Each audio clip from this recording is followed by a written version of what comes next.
ana ta zage-zage tsakanin malam wane da malam wace, a'a wannan bai iya salati ba, wannan bai iya zikiri ba. Akai ta kashe mutane a arewacin Najeriya har ya zamana kowa ya ɗauka ba mu da gata.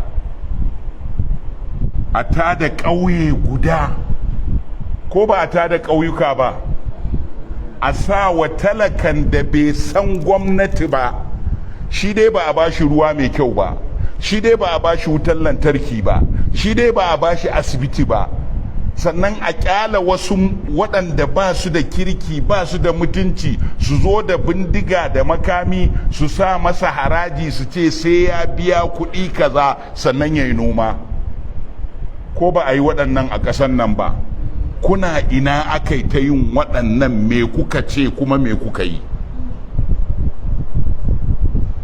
Kuma yanzu har an ce za a zo a yaƙi waɗannan mutane, ku ce wai addini za a yaƙa.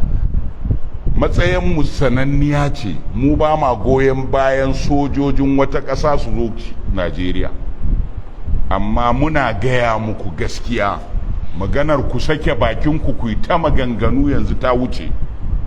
Kawai ku juyo kan gwamnatin da kuke ɗaurewa gindi, kuke cewa kaza da kaza, to ku juyo kanta in kuna da bakin magana ku gaya mata cewa aikinta ne ta hana kashe-kashe.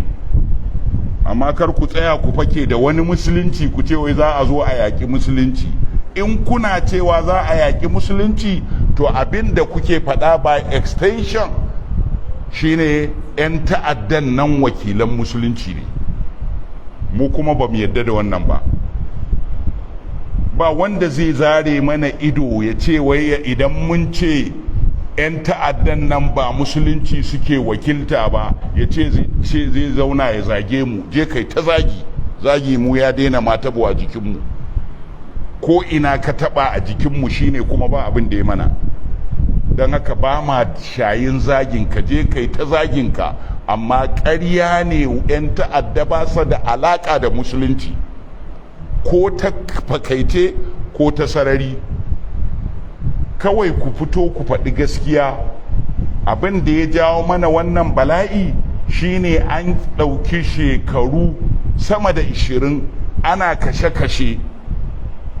'Yan ƙasa sun kasa matsawa gwamnati ta kawo ƙarshen al'amarin. Kuma abin da ya sa gwamnati ta kasa kawo ƙarshen al'amarin, na ɗaya an siyasantar da al'amarin, na biyu an samu 'yan ƙasa suna goyon bayan abin. Yanzu in aka ci gaba da ja a wannan abin, nan gaba kuma akwai abin da zai bayyana, shine masu goyon bayan 'yan ta'addan nan za su fara fitowa ɗaya bayan ɗaya suna cewa kar a kashe musu mutane, mutanensu ne, 'yan ta'addan nasu ne. To duk wanda ya ce yana goyon bayan kar a kashe 'yan ta'adda, to shi ma ɗan ta'adda ne. Saura kuma ka ce yau na yi zafi, daman na saba.